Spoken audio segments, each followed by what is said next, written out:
वो चुनाव के बाद तय होगा।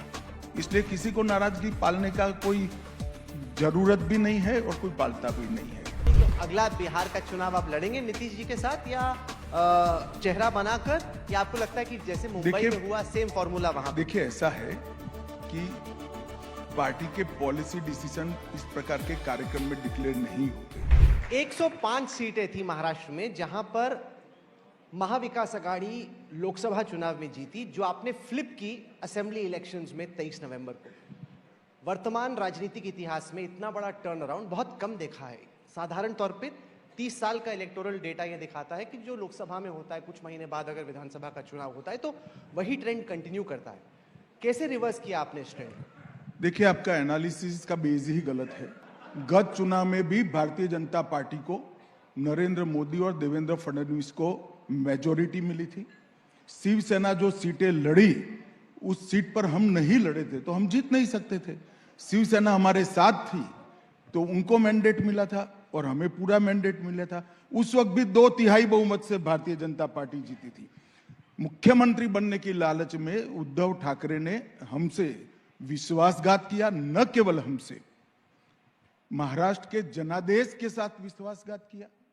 तो उस वक्त भी 2/3 हमारा बहुमत था, आज भी 2/3 बहुमत है। सवाल आपका चश्मा बरोबर नहीं है। उस वक्त हमारे साथ उद्धव ठाकरे की शिवसेना ने विश्वासघात किया था। जनता ने वो भी जहन में रखा और फिर 2.5 साल जो सरकार बनी उसने विकास के जो काम करे, इसके अलावे नरेंद्र मोदी सरकार के 10 साल के काम की एक बहुत पॉजिटिव लेगेसी भी पड़ी थी।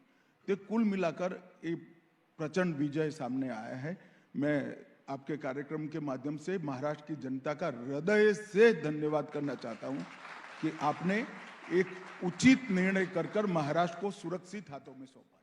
बाहर से देखने में ऐसा लग रहा है कि इस वक्त पूर्व मुख्यमंत्री एकनाथ शिंदे थोड़े से नाराज चल रहे हैं, क्योंकि आपने उनका चेहरा दिखाया, वो लाड़की बहन। देखो भाई, आप लोगों का काम है नाराजगी ढूंढते रहना।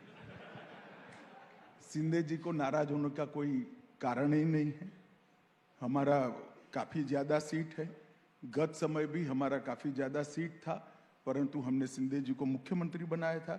2.5 साल पूरे विश्वास के साथ चट्टान की तरह हम उनके साथ खड़े रहे और इस बार शुरू से ही हम कहकर चले थे कि मुख्यमंत्री कौन होगा वो चुनाव के बाद तय होगा।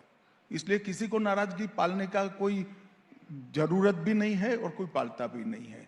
मगर आप नाराजगी खड़ी नहीं करोगे तो आपका भी थोड़ा प्रॉब्लम होता है, तो आप नाराजगी खड़ी करते रहते हो।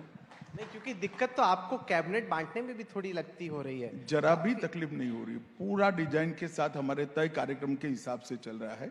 और महाराष्ट्र में पहले अघाड़ी की सरकार थी, इससे 3-3 दिन आगे है हम।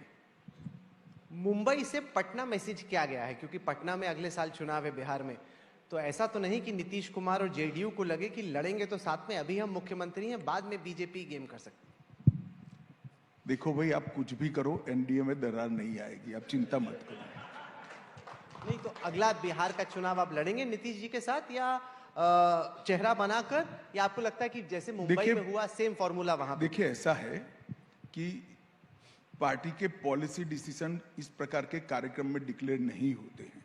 आप भी जानते हो, मगर आपका पूछने का धर्म है, पूछना पड़ता है और निकल जाए तो हेडलाइन मिले इसलिए पूछते हो। परंतु मैं डिसिप्लिन कार्यकर्ता हूं भारतीय जनता पार्टी का। ये पार्लियामेंट्री बोर्ड का अधिकार है, नीतीश कुमार जी की पार्टी का भी अधिकार है। सभी दल साथ में बैठकर हम तय करेंगे और तय करेंगे तब आपको बता भी देंगे।